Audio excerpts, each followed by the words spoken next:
Y cuando fui invitado para compartir este tema, hermanos, un tema acerca de la guía del creyente, la Biblia como guía del creyente, fue un reto realmente para mí buscar en la Escritura y leer este tema tan importante. Y es de mucha relevancia que nosotros analicemos el tema de la guía del creyente. ¿Por qué es relevante? Porque tenemos un tiempo, una época estamos viviendo en la que las personas, cuando necesitan una guía, cuando necesitan saber qué hacer en la vida, se han valido de muchos métodos humanos. Y lo que es triste, hermanos, es que esos métodos han penetrado en la iglesia y aún los creyentes hemos llegado al extremo de consultar horóscopos y otros métodos para saber cuál es la voluntad de Dios para la vida. Y es por eso entonces, hermanos, que es necesario y pertinente que constantemente nosotros enfaticemos esto a la iglesia. La Biblia es la guía del creyente. Permítame introducir con algunas preguntas para analizar cómo Dios nos habla hoy a nosotros. ¿Cómo habla Dios a la iglesia en el siglo XXI? ¿Cómo Dios guía la vida del creyente en el día a día, de sol a sol? ¿Cómo el Espíritu Santo se hace para guiar a un creyente a hacer las cosas correctas, a hacer lo que agrada a Dios? ¿O de qué manera Dios nos enseña lo que nosotros debemos saber para vivir correctamente? La mejor manera, hermanos, de responder a esta pregunta es yendo directamente a la Escritura y ver qué respuestas encontramos nosotros allí. Para responder a esta pregunta voy a pedir por favor que me acompañe a 2 de Pedro capítulo 1, versículos 19 hasta el 21. Y vamos a ver la respuesta del apóstol Pedro a estas preguntas acerca de la guía para el creyente, cómo Dios guía la vida del creyente en pleno siglo XXI. ¿Cuáles métodos, cuáles herramientas, cuáles recursos nosotros debemos usar, valernos de ellos para saber la voluntad del Señor?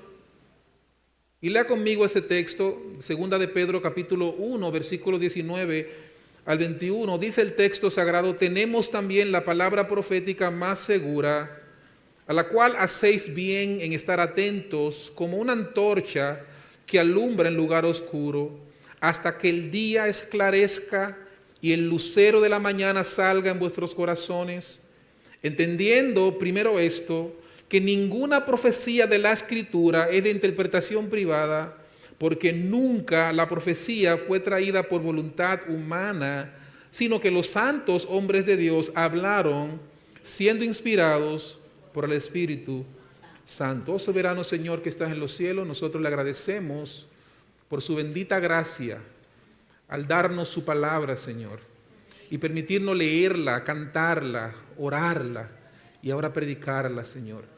Queremos rogar que su Santo Espíritu nos guíe, oh Dios, y podamos ver en su palabra el valor, el brillo, la gloria que contiene ella, oh Dios, para su iglesia. Oh Señor, rogamos que abra nuestros corazones y permita que sean terrenos fértiles para producir el fruto esperado al oír su palabra, Señor. También rogamos, oh Dios, que usted salve a los pecadores y le permita a ellos poder abrazar y creer también en su palabra para ser salvos. Esas cosas rogamos y pedimos en esta noche en el nombre poderoso de Jesús. Amén. Permítame entrar en el contexto de este pasaje para que tengamos una idea qué Pedro está diciendo aquí, qué está respondiendo Pedro y cuál es la orientación del apóstol para la iglesia de entonces. Pedro está escribiendo a esta iglesia para advertirle sobre el peligro que representan los falsos maestros. En el capítulo 2 de esta carta, después de los textos que leímos en este momento, vamos a ver cómo Pedro exhorta a la iglesia a que tengan cuidado con falsos maestros que iban a estar en medio de los creyentes de la misma manera como en una vez en el pasado hubo falsos profetas. Pero él en este mismo contexto exhorta a permanecer firme en la esperanza del evangelio, creciendo cada día en piedad. Y es lo que vemos nosotros en el capítulo 1 a partir del versículo 3. Él los llama a apropiarse de los recursos provistos en el evangelio, cuando él les dice a ellos que se apropien de todas esas cosas que son parte del paquete recibido en la salvación.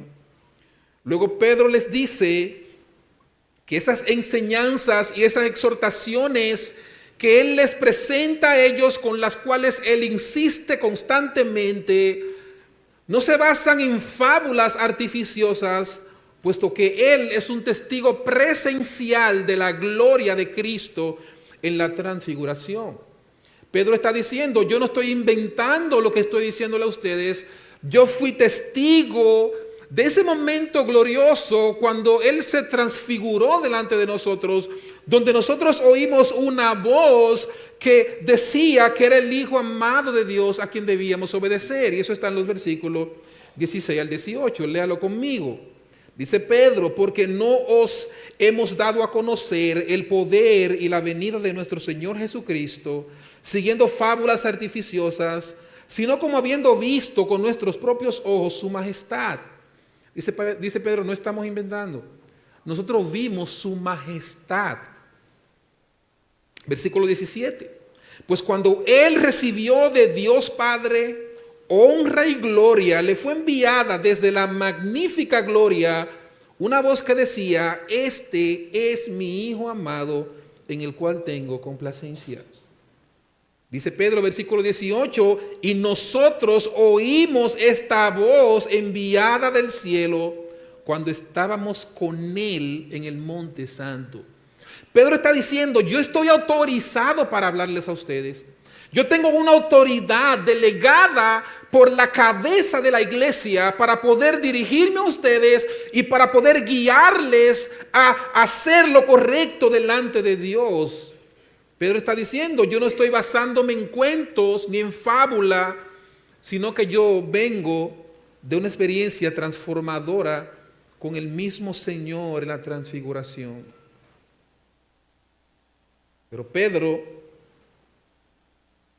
termina esta sesión presentándole que a pesar de esa autoridad que él tenía por causa de la experiencia que había vivido allí en la transfiguración, él no se queda con la experiencia, sino que él remite a la iglesia a la palabra profética más segura.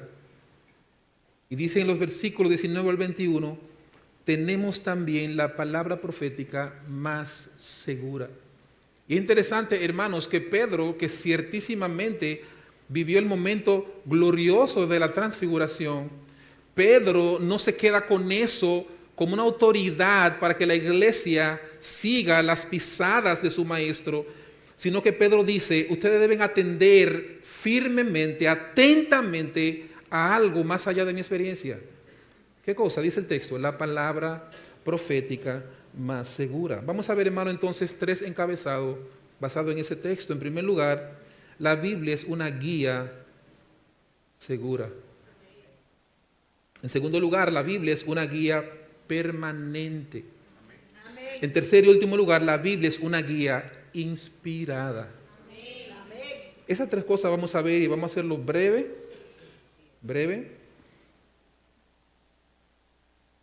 En primer lugar, la Biblia es una guía segura. Dice el texto, tenemos también la palabra profética más segura. Y es interesante, hermanos, que Pedro dice estas palabras en el mismo contexto cuando él acaba de hablar de su visión. ¿O cuántos creyentes en este tiempo encontramos que confían más en sus experiencias supuestamente religiosas que en la palabra de Dios? Hermano, vemos por ejemplo un día de hoy como hoy que había una marcha de la Biblia. Eso es maravilloso, una marcha de los creyentes, amén. Pero lo que es triste a veces es ver personas marchando porque es el mes de la Biblia o porque es el día de la Biblia, pero no creen en la Biblia. Pero creen en las cosas que se sueñan. pero creen en las experiencias personales. Y sus vidas están gobernadas por sueños y supuestas revelaciones, pero descaradamente salimos a decir que creemos en la Biblia. El apóstol Pedro está diciéndole a esta iglesia: tenemos también una guía más segura que la experiencia, porque la experiencia es pasajera y porque la experiencia puede ser también falsificada y puede ser inventada.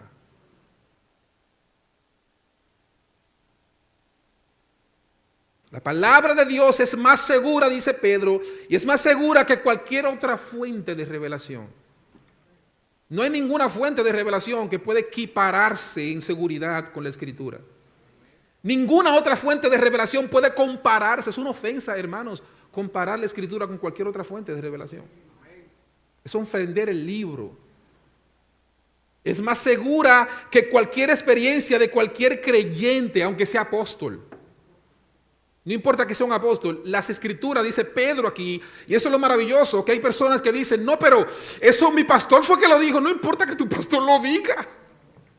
La palabra profética es más segura. Amén. Y Pedro dice: no importa que sea apóstol. En una ocasión el apóstol Pablo le dice a los hermanos en Galacia, en Gálatas: si alguna persona viene con otro evangelio, no le hagan caso. Y dice: si alguno de nosotros, oye, de los apóstoles, trae un evangelio diferente al que ya fue anunciado, no le hagan caso. Y dice Pablo: es más, si algún ángel del cielo viene y presenta otro evangelio diferente al que ya está escrito en el texto sagrado, no hagan caso. ¿Por qué? Porque el apóstol Pedro y Pablo y los apóstoles entendían que no había una guía ni una revelación más segura que la que ya fue dada a los santos, la palabra bendita de nuestro Dios. Por eso esta palabra es más segura que cualquier experiencia de cualquier creyente de cualquier época. No importa los sueños, no importa las revelaciones, no importa el sentimiento que tú puedas tener, y que a veces nosotros decimos: yo siento de parte de Dios. ¿Por quién te dijo a ti que es de parte de Dios? ¿Por quién te dijo a ti que tu sentimiento viene de parte de Dios? Claro, Dios puede hacerte sentir un miedo por algo. Yo a veces estoy por cruzar por un camino y siento un miedo porque siento que hay un perro cerca, y verdad hay un perro y no cruzo. El miedo, el hedor y cualquier otra cosa que influyen para yo sentir eso me guían a yo no tomar una decisión incorrecta y no cruzo por el temor que le tengo a los perros. Pero eso no quiere decir que ese sentimiento reemplaza y suplanta la Escritura. Por ejemplo, cuando nos vamos a casar, ahí sí es peligroso los sentimientos. Yo siento como que tú vas a ser mi esposa. ¿O tú sientes? Pues yo no siento. Tú sabes las personas que le han dicho: mira, Dios me mostró a mí como que ustedes van a ser pareja. ¿Por dónde? Y dice Dios: ¿dónde que va a mostrar? La Biblia, la palabra de Dios segura, dice que el creyente se enamora de otra creyente, se lo dice y se casan. Eso es lo que dice la Escritura. No hay que esperar un éxtasis, una revelación, ni que otra persona diga que Dios le mostró. ¿Pero por qué Dios le mostró a él? Dice por ahí: y a mí no. Hermanos, para la guía del creyente, para todos los aspectos, como dice la confesión de fe de nuestra iglesia, para todas las cosas de fe y práctica en esta tierra, tenemos la Escritura como única regla de fe. Amén. No hay ningún otro libro, no hay ninguna otra enseñanza, solo la Escritura es la regla de fe para la iglesia en todos los asuntos de aquí y de ahora, de fe y de práctica. Solamente la Escritura. Escritura es más segura, hermanos, que toda sabiduría de este mundo. Hay muchos sabios, aún dentro de las iglesias hay muchos sabios. Y lamentablemente, esos sabios que hay dentro de las iglesias han arrastrado a muchos, sin Biblia, a hacer cosas increíbles. He escuchado estadísticas de casos que da pena hasta mencionarlo, de que una persona puede guió a una masa de creyentes supuestamente a quitarse la vida, porque su líder espiritual los guió a quitarse la vida. Otros llegaron a irse, a retirarse en los montes, porque no podían estar en la sociedad, porque su líder espiritual los guió, pero tienen la Biblia en su idioma.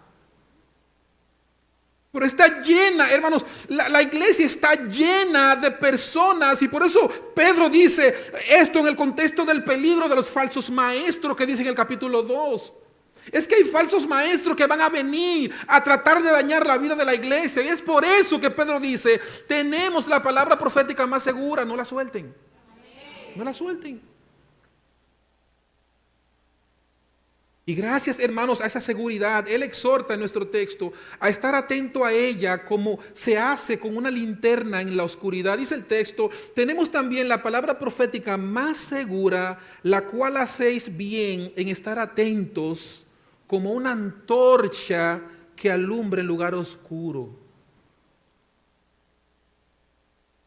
Pedro dice aquí de qué manera el creyente debe utilizar la Escritura en un mundo de tinieblas.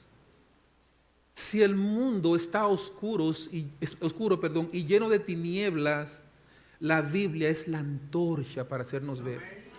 Eso es lo que dice el texto. Es la luz de la palabra de Dios. En un mundo de tinieblas que nosotros no podemos ver con nuestra vista, en un mundo de tiniebla espiritual donde nosotros somos torpes, nos podemos extraviar fácilmente, Dios nos ha dado un gran farol, una gran linterna, una antorcha. Y cuando Pedro dice eso, hermano, lo dice en un contexto muy diferente al nuestro. Hoy tenemos nosotros electricidad, en las calles hay lámparas para andar, pero en tiempo en que Pedro lo dice, esas personas no tenían esa luz. La única luz que había encendida era en la casa, una lámpara. Y una de las cosas que más temían los orientales era la oscuridad. Es por eso que Cristo, en reiteradas ocasiones, para hablar del infierno, Él habla de las tinieblas de afuera. Y Él dice, será lanzado a las tinieblas de afuera. Oh, hermano, esas tinieblas de afuera era fuera de la casa. Cuando un niño estaba mal portado, se sacaba de la casa, mientras la luz permanecía ahí dentro, ellos crujían sus dientes solamente por la oscuridad. No olvidemos que una de las plagas que le dio golpe a Egipto, allí antes de Dios traer a su pueblo, fue una oscuridad, una tiniebla que se podía palpar. Los orientales eran miedosos con las tinieblas. Y por eso la Escritura nos llama a nosotros a ver al mundo y el sistema como un sistema oscuro, un sistema de tinieblas. Pero ante un sistema de tinieblas, Dios nos ha dado una lámpara para nosotros no perdernos en el camino. Y esa lámpara es la palabra de Dios, la Biblia. Fue la linterna o la lámpara en la antigüedad. Salmo 119, versículo 105. Lámpara es a mis pies tu palabra, dijo el salmista, y lumbrera a mi camino. Desde la antigüedad, Dios le dio una lámpara al hombre, Dios le dio un farol, Dios le dio una lumbrera para que el hombre no se pierda. Dios no le dio un GPS como hoy tenemos, Dios no le dio un mapa para que pueda llegar a un puerto seguro, no, Él le dio algo más superior que un GPS, superior a un mapa. Él le dio su palabra. En la antigüedad dice David que la Biblia era la lámpara a sus pies y era lumbrera para su camino. Pero hay una pregunta que surge entonces, hermano, de este texto. Si eso fue en la antigüedad, ¿sigue siendo lo mismo hoy la Biblia? Cuando David dijo eso, no había lámparas, no había luz, era un mundo oscuro completamente. En pleno siglo XXI, ¿tenemos nosotros la misma lámpara que tenía David? ¿Sigue siendo así de valiosa la Escritura como una lámpara? Amén. Sí, hermanos, y eso nos conduce al segundo punto. La Biblia es una guía permanente. Es segura porque no puede ser falseada. Es segura porque no puede ser inventada por los hombres, como las revelaciones y los sueños son inventados. Es segura porque no proviene de los sentimientos humanos, pero también es permanente. Dice el versículo 19, la segunda parte.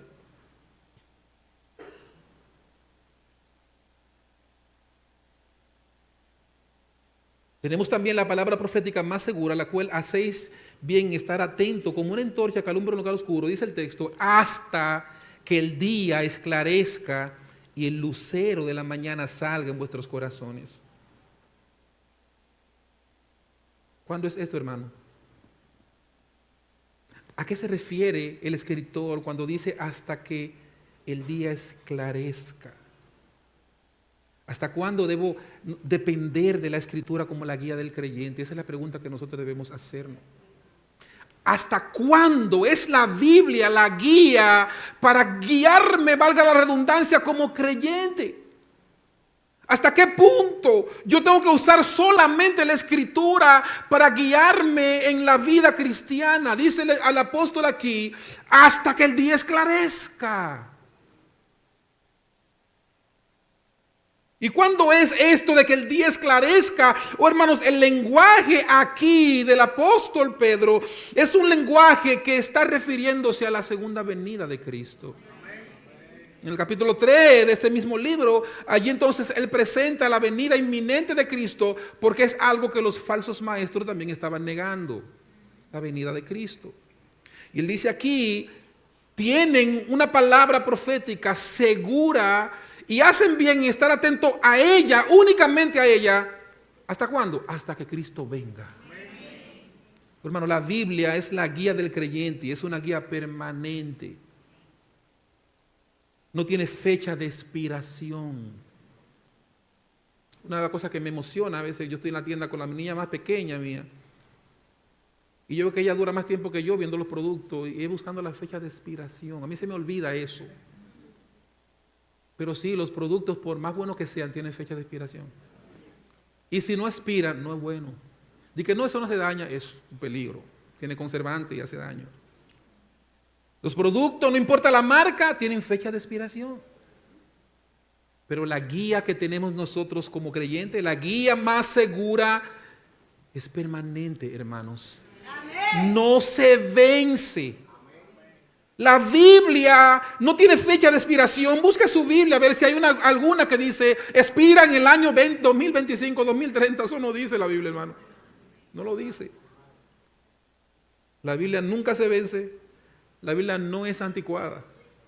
Nunca será anticuada. Alguien dice por ahí, siempre está al día. Siempre está al día. Dicen en otro lenguaje más por allá, es perenne, es actual. La Biblia siempre es actual. Y no es interesante, hermanos, que un libro que se escribió hace tantos años atrás, tú lo lees hoy y como que habla de lo que está pasando. La Biblia habla y denuncia pecado y a la sociedad, y cuando tú lo analizas y lo comparas con la vida que estás viviendo, dice, wow, está hablando de lo que vivimos hoy. Porque la Biblia, hermano, nunca es anticuada. Los famosos de hoy y los intelectuales de hoy nos llaman dinosaurio a nosotros.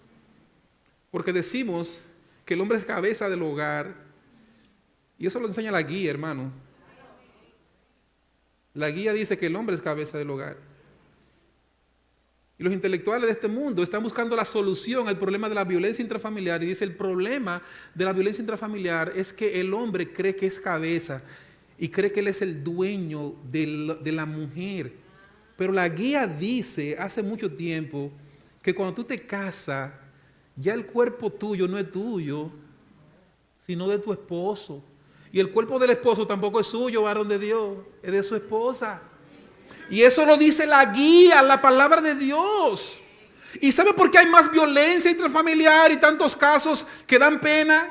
Porque no han querido creer eso. Porque ¿qué hace una mujer que el hombre llega de trabajar y está en la discoteca gobernada?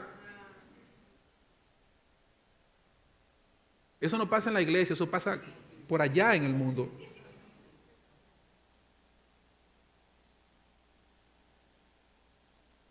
La Biblia es la guía, hermano, y es la guía para todos los aspectos de la vida. No es la guía para el culto de la iglesia nada más. No es la guía para cómo se deben cantar los cánticos en la iglesia. No es la guía para saber cómo debe predicarse el evangelio. No, hermanos, la Biblia es la guía para el creyente en todo lo que hace. Aún cuando tú vas a cocinar, hermano, cuando vas a cocinar, la Biblia es una guía para cómo cocinar. No estoy diciendo que una receta de que, ¿qué es lo que el pastor decía? Ve cómo yo hago un pudín. No es eso. No es eso.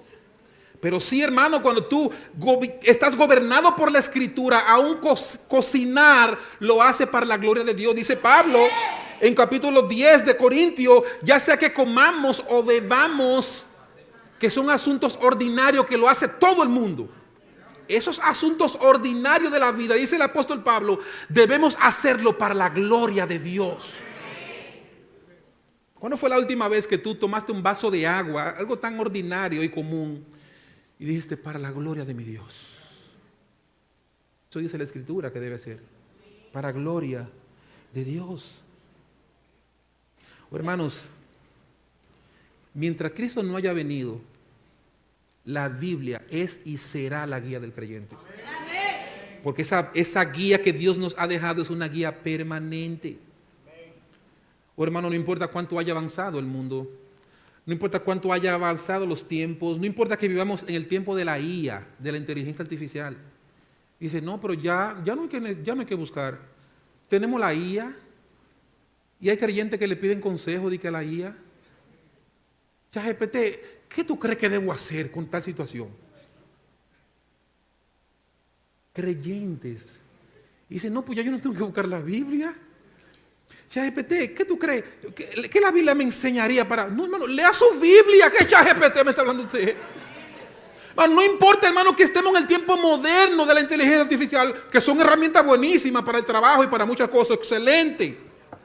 Pero ninguna de ellas reemplazan la guía de Dios para el creyente. No importa que tengamos los GPS modernos para guiarnos, para llevarnos seguro al lugar donde no sabemos cómo llegar. Es una herramienta valiosísima. Tú vas para un lugar que tú nunca has ido y tú pones en el GPS la dirección y te viene diciendo, sigue tantos metros y en 200 metros dobla a la derecha. Muy bien, a muchos lo ha perdido, pero muy bien. Todas esas herramientas son parte de una modernidad. Sin embargo, la palabra de Dios sigue siendo la única guía segura, la única guía actual y la única guía permanente. Amén. La palabra de Dios. Bueno, ¿y sabe lo que es maravilloso de esta guía? Que todos la tenemos. Todos la tenemos. Una persona se convierte y de una vez se le entrega una guía para que no te pierdas en el camino. Todos tenemos la palabra de Dios. Todos podemos leer la palabra de Dios. Hermanos, ¿y qué hace que la Biblia sea esa guía tan segura? ¿Qué la hace tan especial? Pero ¿qué la hace tan actual, aunque sea tan antigua? Porque es antigua la Escritura, cronológicamente hablando. Pero es tan actual. ¿Y qué la hace tan actual? ¿Qué hace a la Biblia tan especial? ¿Qué hace a la Biblia tan segura como guía del creyente? Y eso, hermanos, esas preguntas nos llevan al tercer y último punto. ¿Sabe por qué la Biblia es tan segura? ¿Sabe por qué la Biblia es tan permanente y no se vence? Porque la Biblia es una guía inspirada por Dios. Versículos 20 y 21 dice, entendiendo primero esto, que ninguna profecía de la Escritura es de interpretación privada. ¿Y qué quiere decir eso? Versículo 21, porque nunca la profecía fue traída por voluntad humana. Nunca, hermano. Nunca la Escritura, que es el equivalente ahí de la palabra, la profecía, fue traída por voluntad humana, sino que los santos hombres de Dios hablaron siendo inspirados por el Espíritu Santo. Hermano, ¿por qué es segura la guía para el creyente? La Biblia, ¿por qué es tan segura? ¿Por qué es tan actual? ¿Por qué no se vence? Hermano, porque la Escritura no es un invento de los hombres. No fueron los hombres quienes lo inventaron. Si los hombres lo inventan, tiene fecha de caducidad. Fíjense que los celulares, por más buenos que sean, llega un momento que hay que cambiarlo. Eso es excelente, sí, pero ya no sirve. Cuando salió el iPhone 1, es más, vamos a decir el iPhone 3. Cuando salió el iPhone 3, eso era lo último. Lo último. Y tú lo veías que era con pantalla así grande. Tú decías, wow, eso es lo último. Ahora va como por el 17. Y ese iPhone 3 no sirve para nada, ni se conecta a internet. Porque lo que hace el hombre, por más maravilloso que sea, tiene fecha de caducidad. Nosotros, lo más maravilloso que hacemos nosotros, ¿sabe qué es, hermano? Nuestros hijos salen de nosotros, pero tienen fecha de vencimiento también. Porque ellos crecen, crecen, se reproducen y mueren. Todo lo que el hombre hace, hermano, tiene fecha de caducidad, tiene que morir, tiene que desaparecer. Pero la Escritura, hermanos, aunque fue escrito por hombres, fueron hombres inspirados por Dios. Amén. Todas las religiones del mundo tienen sus líderes y tienen sus libros sagrados. Si usted estudia cualquiera de esas religiones del mundo orientales, todas ellas tienen libros sagrados. Todas ellas tienen libros. Pero todos sus libros son invenciones humanas. Todos sus libros. El único libro, hermanos, que fue escrito por medio de hombre, pero su autor final es Dios mismo, es la Biblia. Amén. La palabra de Dios. Estuve viendo un documental en estos días en el que hay muchos países que prohíben la Biblia. Y hay lugares donde si tú dejas la Biblia en un lugar y se dan cuenta que eres tú, hasta 30 años de cárcel tiene. Lugares conocidos por nosotros. ¿Por qué ese libro es tan odiado por algunas gentes? ¿Por qué es el único libro que es tan odiado por algunos gobiernos? ¿Sabe por qué, hermanos? Porque el príncipe de este mundo sabe el valor que hay en ese libro. A veces los cristianos cualquierizamos la Escritura, la menospreciamos, no le valoramos lo que tenemos. Satanás sabe. Él solamente dice, ay, que no lo lea. Porque un creyente ordinario, con un solo versículo bien interpretado, como decían los reformadores, tiene más poder que el Papa y todos sus sacerdotes juntos con sus tradiciones. Hermano, un creyente ordinario, un campesino cualquiera, con un solo texto bien entendido e interpretado, tiene más poder. Hermanos, el poder que tiene la iglesia con la guía que Dios nos ha dejado es un poder inmenso. La palabra de Dios. Satanás no le teme tanto a la voz linda cuando cantas. Satanás le teme a que tú puedas citar con precisión la palabra de Dios. Jesucristo venció a Satanás en la tentación diciéndole, escrito está. Y no tenía poder Cristo de agarrar a Satanás, como alguien decía una vez, y convertirlo en un pedazo de salami y la piedra en pan y comérselo. Tenía poder para eso y más. Pero Cristo nos dejó un precedente a nosotros y nos enseñó a nosotros que Satanás, que aunque tiene mucho poder, un poder que sobrepasa lo humano,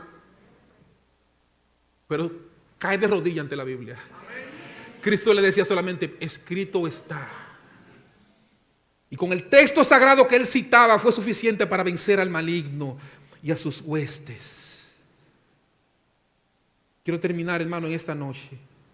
Le dije que era iba a ser breve. Quiero terminar con las mismas preguntas con las que inicié. ¿Cómo Dios nos habla en este día? Estamos celebrando el día, el mes de la Biblia, y es pertinente nosotros constantemente, repetidas veces, preguntarnos cómo nos habla Dios hoy. Y eso es bueno recordarlo porque estamos llenos de toda clase de enseñanzas malignas que no llegan aquí al púlpito, pero están en nuestros hogares en internet.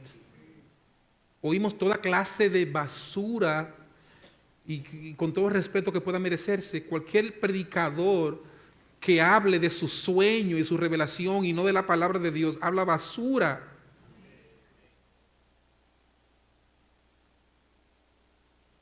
Es bueno, hermano, entonces que nosotros tengamos pendiente cómo Dios sigue hablando hoy a la iglesia. Dice el escritor de Hebreo que Dios en el pasado habló en otros tiempos de muchas maneras a los padres por los profetas, y dice de sueños y otras experiencias. En estos postreros días nos habla por el Hijo. ¿Cómo Dios le habla a la iglesia hoy? ¿Por sueño? ¿Por revelaciones? Digan que no, hermano, es así. Por supuesto que no. ¿Por profetas modernos que se autoproclaman profetas? No, hermano. Oh, hermano creyente, no confíes en sueño de nadie. No confíes ni en los sueños tuyos. Dice que no, yo no confío en los sueños. ¿Qué está pensando él? No, ni en lo tuyo confía tampoco. Yo me soñé. ¿Qué importa que tú te sueñes? Vaya a la escritura. No confíes en sueño de nadie. Tampoco confíes ni en los propios sueños. Ya tenemos la Biblia. Ya no hace falta profetas ni soñadores.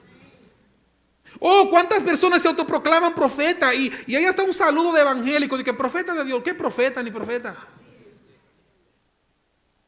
No hacen falta profeta. Porque ya la Biblia es la guía para el creyente. La Biblia, la palabra del Señor. O cómo Dios nos guía en el día a día. Cómo el Espíritu Santo hace para guiarnos a los creyentes. ¿De qué manera Dios nos enseña lo que debemos saber? Son las preguntas que hicimos al principio, con la cual quiero terminar respondiéndola. Una respuesta general, hermanos, a estas preguntas es leyendo su Biblia y nada más. Hermano, ese fue el truco que yo le traje a ustedes en esta noche. Le traje un truco maravilloso, hermanos, para que ustedes sepan cómo es que el creyente es guiado en la vida cristiana. Lean la Biblia. Léanla todos los días. No se cansen de leerla. Relean la Biblia. Lean la Biblia. No se cansen de mirar la escritura, de leerla. El Señor Jesucristo repite el mandamiento cuando el Señor dice que leamos la escritura a nuestros hijos al levantarnos en el camino antes de acostarnos. Siempre. Y los fariseos llevaron eso a extremo porque ellos agarraban y cogían pedazos de texto y se lo amarraban en la frente, pedazos de texto y se lo amarraban aquí en la muñeca, y pedazos de texto y lo pegaban en la puerta así. Pero hermano, lea la Biblia, léala todos los días. Dice el Señor en el Deuteronomio, no es cosa vana, la escritura es vuestra vida. No es cosa vana, es vuestra vida. Léela todos los días. Así como usted por la mañana se levanta y pregunta por el café, ¿verdad? Digo, perdónenme, hermanos, lo que pasa es que yo estoy hablando de mí. Que uno se levanta y pregunta por ese café, o por el té por la mañana, o por el chocolate, por lo que usted pregunte. ¿Qué es lo primero que tú buscas cuando te levantas? No me mencione el celular, pues yo sé que eso es lo que buscamos. Para ver notificaciones, para ver noticias, para ver cosas, ¿verdad? Estamos permeados por el sistema, lamentablemente. Pero un tiempo atrás, cuando yo era muchacho, yo recuerdo que al lado de la cama había una Biblia, no un celular, una Biblia. Y la excusa que tomamos nosotros, no estoy condenando con eso. No, yo tengo la Biblia ahí también, en el celular. Sí, pero tú solamente un celular para todo. Sí, pero también está aquí la Biblia. Está acompañada de 100,000 notificaciones en un grupo de otras cosas. Oh, hermano, lea la Biblia. Lea la Biblia. En segundo lugar, entienda la Biblia. No solamente la lea, procure entender la palabra de Dios. Si usted, hermano, no la entiende, busque a alguien que le ayude a entenderla. Nunca olvidemos, hermano, aquel etíope que estaba leyendo la escritura y el evangelista Felipe se acerca y le dice, ¿entiendes lo que lees? ¿Y sabe qué él dijo? ¿Cómo voy a entender si no me lo explica alguien? Hermano, no es solamente con leer la escritura. Un grupo de personas que por ahí dicen que son profetas, que son apóstoles y creen en sueños, ellos leen la Biblia, pero no entienden la Biblia. Hermano, procure entender la palabra de Dios. No falte a los cultos, no falte al estudio bíblico, no falte a la escuela bíblica donde se instruye al creyente para que entienda la Biblia. No falte al momento en el que Dios instruya a su pueblo los domingos en la mañana, los domingos en la noche, porque es allí donde Dios utiliza al pastor y a los predicadores para que usted pueda entender la Escritura. Amén. Hemos celebrado todo un mes acerca de la Biblia y hoy terminamos diciendo que la Biblia es la guía. Oh, hermano, que eso sea verdad. Que eso sea verdad. Que la Biblia sea la guía de esta iglesia. Que la Biblia sea la guía del creyente. Lea la Biblia, entienda la Biblia. En tercer lugar, crea en la Biblia. Amén. Después que tú entendiste el texto, ahora créelo. Cree lo que dice la Escritura. No hagas como algunas personas que dicen, ay Dios, mira lo que dice esa Biblia. Yo voy a buscar otro texto. Hermano, créalo. Créalo. Cuando el texto confronta tu pecado, arrepiéntete. Cree en la Escritura. Eso es creer en la Biblia. En último lugar, aplique la Biblia. Aplíquela. La Biblia hay que leerla. La Biblia hay que entenderla. La Biblia hay que creerla. Y hay que aplicarla. Oh, hermanos, si haces esa cosa, entonces la Biblia será una guía verdadera para ti. Amén. Si no haces eso, es un adorno simplemente. ¿O cuántos creyentes no usamos la Biblia de adorno? Es el libro para ir a la iglesia. Permanece nuevecito en la casa. Y se usa para ir a la iglesia. ¿Cuántos no tenemos la Biblia de adorno en una repisa en la casa? Un grupo de imágenes. Y la Biblia es bien bonita, un adorno. Como si fuera un florero, ¿verdad? Alguien decía que cuando tú ves una Biblia que está destruida, probablemente el alma del dueño de esa Biblia no lo está. Cuando una persona se come la Biblia tiene huellas por todas sus páginas, probablemente el alma del dueño está bien fortalecida, no está destruida.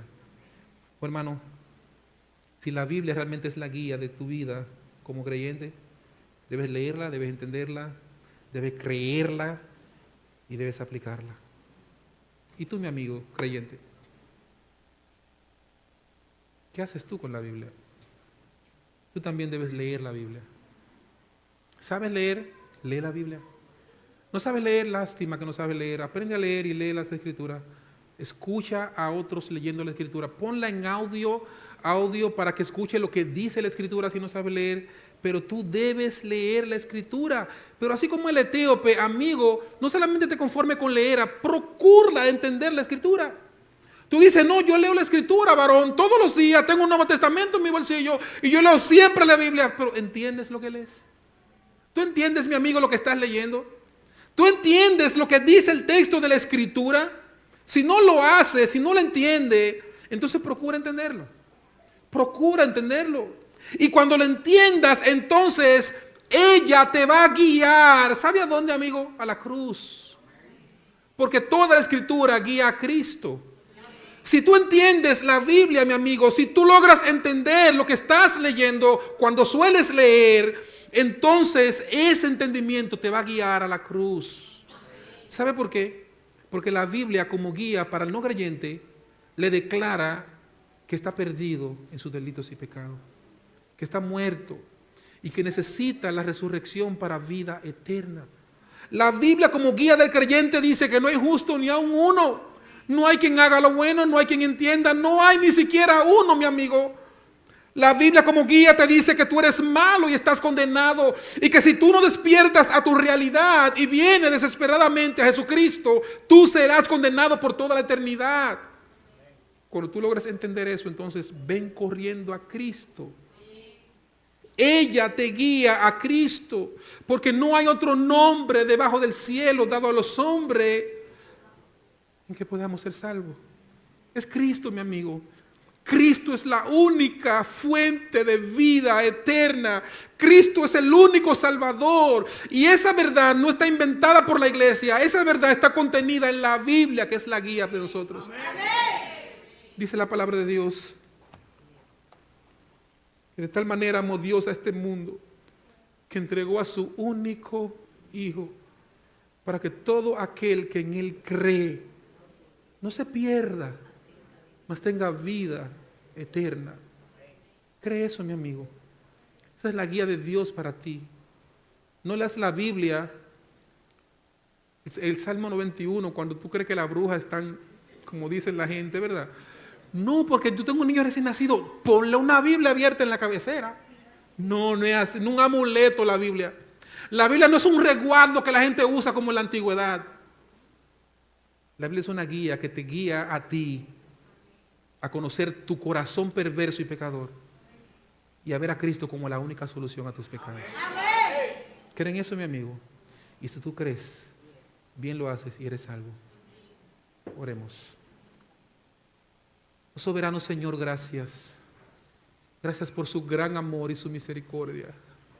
Gracias por darnos, Señor, el privilegio de poder tener su palabra, de poder leer su palabra, Señor, poder depender de su palabra. Queremos rogar, oh Dios, que esta su palabra que hoy fue expuesta pueda calar profundamente en el corazón de los amigos y pueda, oh Dios, levantarle de su condición caída, que pueda impartir vida, Señor, y puedan ellos reconocer su condición y venir desesperadamente a Cristo para ser salvos, oh Señor. Señor, ruego por su iglesia, que usted, oh Dios, nos conceda como iglesia el tener hambre por leer su palabra, tener hambre, Señor, por entender su palabra, tener hambre por creer todo lo que dice su palabra y tener el valor para aplicar siempre todo lo que dice su palabra, Señor.